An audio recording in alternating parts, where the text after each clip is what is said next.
Good morning. Second video.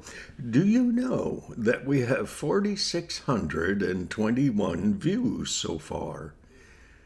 Well, Farmer Phil over in Ireland, he'll get 38,000 views in the first 22 minutes after he does a video, but the subject matter is a little different. It's quite a little different. I just kind of sit here in Fort Mac and watch a little news and enjoy the pleasure of being alive and just being me. That may not bring a lot of pleasure to a lot of people, but boy, the alternative, not so good. It is good, but I'm not in a rush to go meet my Father, my Lord, my Heavenly Father. It would be good to see my mom and most probably my dad, definitely my mom. But nonetheless, this is a day that we have to live, and so I'll just jam this day as full as I can and do some things and enjoy myself, and if I can't, I'll convince myself that I did enjoy myself.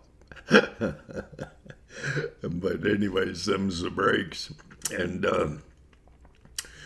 oh, good grammar, I better just behave myself with my English language. On the weekend, I was wondering how far back my one video. I did two videos about my son's various life experiences that they had gone through that were pretty rough, and one is called My Son's Miracle, and my 18-year-old boy had been knocked off a catwalk at work. Someone, just for a joke, while he was walking across this catwalk, and it had good side rails and everything else, but some dummy had hit the lever that shot the catwalk back about 4 feet. Well, my 18-year-old son, he's born 10 pounds too. And I mean, he was a big kid. Boy, I'll tell you, if you had to do the Heimlich on that boy, lots of luck. You'd want long arms, I'll tell you that, because his chest was so big. And whoever it was that hit that control on the catwalk, they threw my boy up and over the guardrail, and he came down 18 feet onto concrete floor and on his head, and crushed his skull and broke his neck. And so I believe it was a Tuesday morning, but it doesn't hardly matter. It was about 92 or so, may well have been 93 or 4. But anyways, I'd gotten a phone call at work, and the surgeon at the Olds Hospital said, Jim, if you want to see your boy before he passes, you better come quickly. And for once, sure didn't happen often. My ex-wife and I, we were working that day together.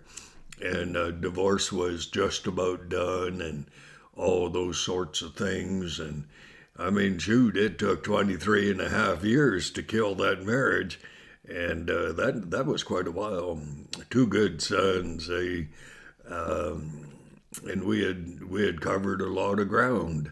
And anyways, we had gotten to the hospital and walked in to emerge at Olds, and we'd driven from Carstairs, where I was working for a builder down there, a good builder, and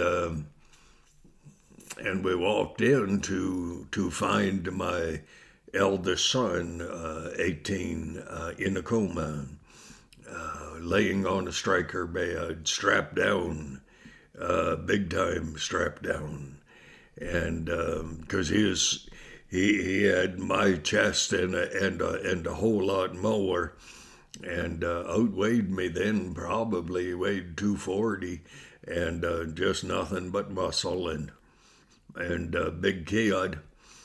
And surgeon said, he said we're going to rush him to Calgary hospital in Calgary, Foothills. That's where you go in the Calgary area if you're in real trouble. I mean real trouble.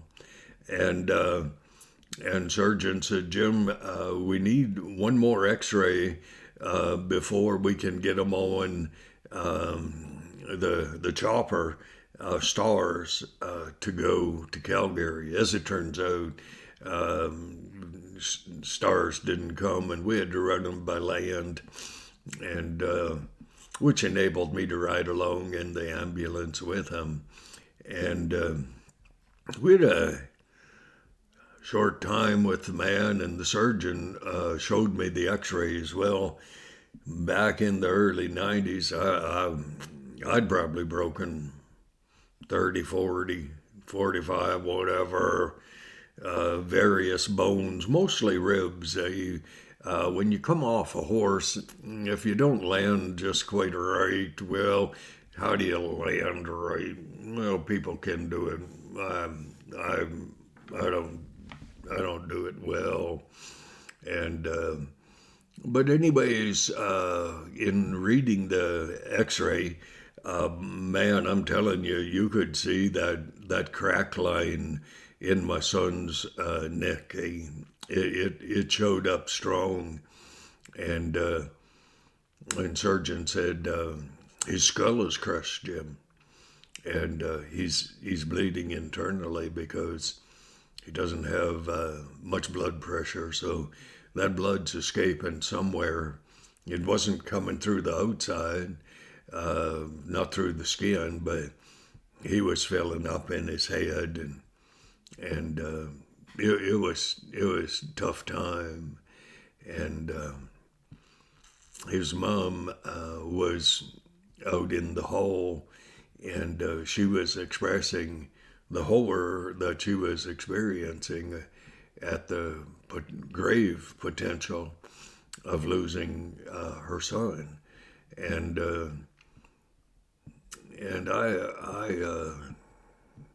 I spoke with her. I'm kind of I get things done, and when I'm done getting things done, half the time I feel bad about how I did it. And she had been walking up the hallway and down the hallway in front of the emerge part where my son was on the inside, and she was screaming. And I mean, as only a mother can express herself when one of her two sons is getting ready to leave this world. And I told her, I said, I want you to stop this. Our boy is still alive, so now is the time to pray. Be enough time for grieving and sorrow when he does pass. But until then, pray. He's still alive. And so I went in and I talked to the surgeon, and I asked him, I said, what's the problem? And he says, well, we would like to take one more X-ray before we load him. By then he had figured out the stars, they weren't coming. It was overcast. I was kind of glad. And I don't like flying. I mean, if I can drive, I'd enjoy it, but I don't like being a passenger. And but anyways, I said, so what's the deal? he said, your son won't hold still. And because he's in such agony, he was in a coma, he was unconscious, and he wasn't making a sound. But his body was just about tearing itself free from the restrictions, the straps, and everything. They had him tied to that striker board, and because they were so afraid that if he moved, he would sever the spinal cord. And I said, I can talk to my son, and he'll hold still. And the surgeon was a Mormon gentleman, and took seriously his Mormon belief system. And he said, you can get him to hold still. I said, yes, I can. I said, my God will help. And I said, my son and I, we are friends. Both my sons and I were friends. And it comes a time in a child's life where the parent has to stop being the parent and start being that kid's friend. And I had orchestrated that in my boys' lives, and that was my intent from the time God told me that it was time to go home and make a baby. And that was 18 plus years earlier. And but anyways, I had a game plan, and that was to try to honor God and see what kind of son he could give me, give us, his mom and I. I said to the Lord, I said, you better not let me have any girl children. I said, because I don't know what to do with and I don't know how to relate to a girl child. I had 3 sisters. They were all real good. I stayed away from them for the most part, and just worked and stuff like that as a kid. But I didn't know, and I still don't know, quite frankly. The most beautiful woman in the world, she walked up to me at work one day. I about fell right over. I hadn't noticed her because I intentionally didn't notice. And she says, you must be Cowboy Jim. And I thought, woman, I'm no cowboy, I'm a rancher. I fall off horses. And then I looked at her and I thought, you can call me anything you want, eh? And so she had given me that Cowboy Jim thing. But I look back at that episode in the hospital, and I realize that God has a plan, and we don't know what it is. And because it's only revealed to us as we walk in faith towards where God's directing us. And I'm not a religious person. You have to understand that. One kid at work one time, he said, well, you must be a preacher. And I said, I'm not. He said, well, you sound like it. I said, well, I don't care how I sound. I'm not. But he says, you talk about God. And I said, that's because I know him. And he says, but then that means you're a preacher. I said, no, it doesn't. It just means that I'm me. And I realize that I'm not God. I'm not my own God. Narcissism and we don't have much to do with each other. And, but anyways, I stepped over to my son on the striker bed. The surgeon, he had the x-ray tech there, and the x-ray machine was all ready to go, and they'd kind of centered it on my son. And the surgeon, he didn't believe what was happening. He didn't. And I put my hand on my son's chest, massive chest, and I said, Scott, that's his name. And I said, Scott, my son, and my brother, my friend, I said, he's unconscious, eh? He is totally unconscious. And, but he is writhing like a caged animal. I said, they have to take another x-ray of you, of your neck. And you have to hold still because there's a chance that if you move when they take the straps off in order to take the x-rays, you could sever your spinal column. And of course, my son, he was unconscious. He didn't say anything, but something started to happen. I asked God, I said, I speak peace into this boy's heart, soul, and spirit, and I rebuke that spirit of fear that inundates people when they are in a traumatic situation, which leads people to say that they were just confused. They didn't know which way to turn or how to turn and how to change, how to redirect their lives. And as I prayed with my hand on my son's chest, he stilled and became quiet. I nodded to the surgeon to take the straps off my boy's neck, and my son lay perfectly still.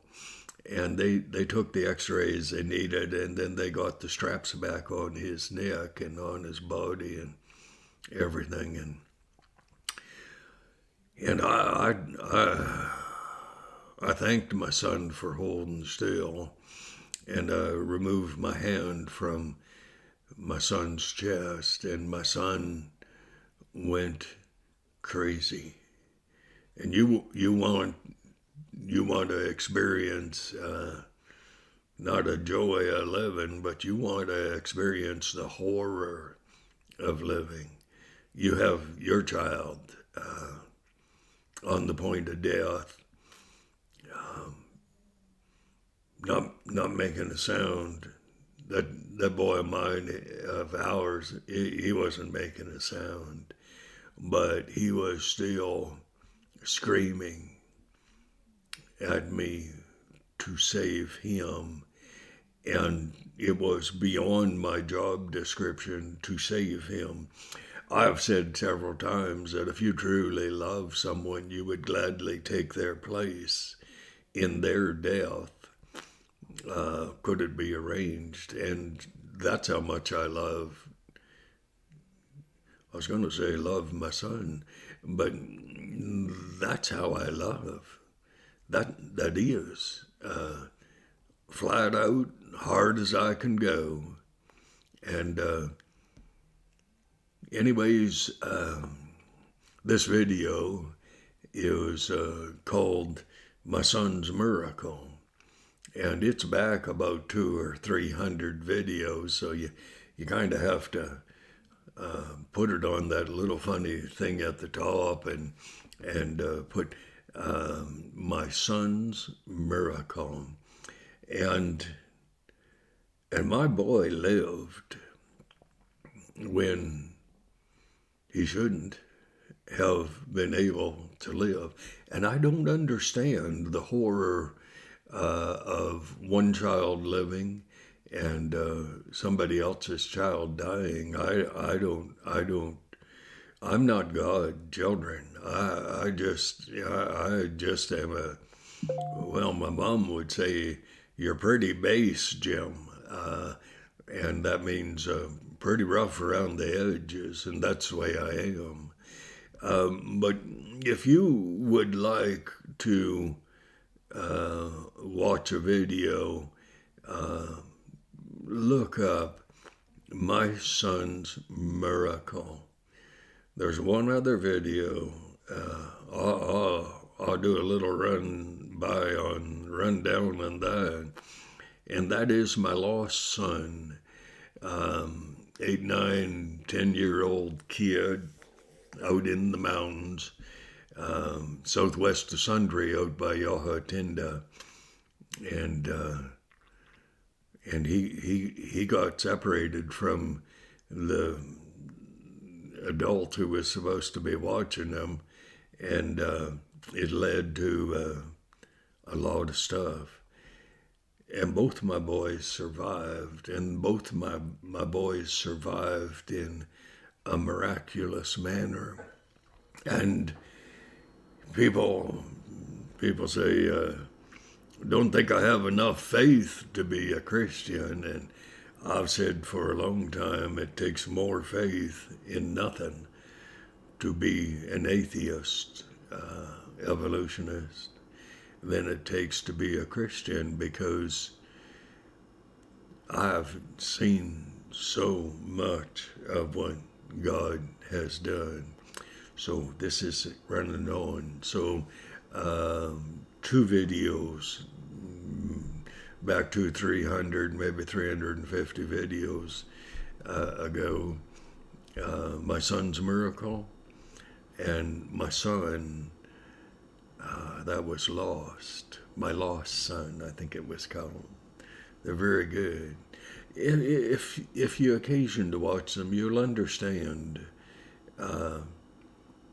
why is it that someone comes to the point in life where they believe in a God and realize they are not their own God, but that a God who loves us, cares for us.